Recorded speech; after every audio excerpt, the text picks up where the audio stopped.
Today, we'll show you how to download and use the LED flashlight Strobe Light app.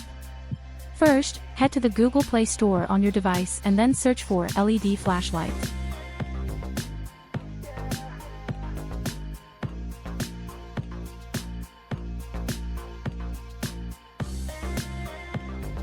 After you find it, tap on Install to get started. It'll only take a moment to get installation complete.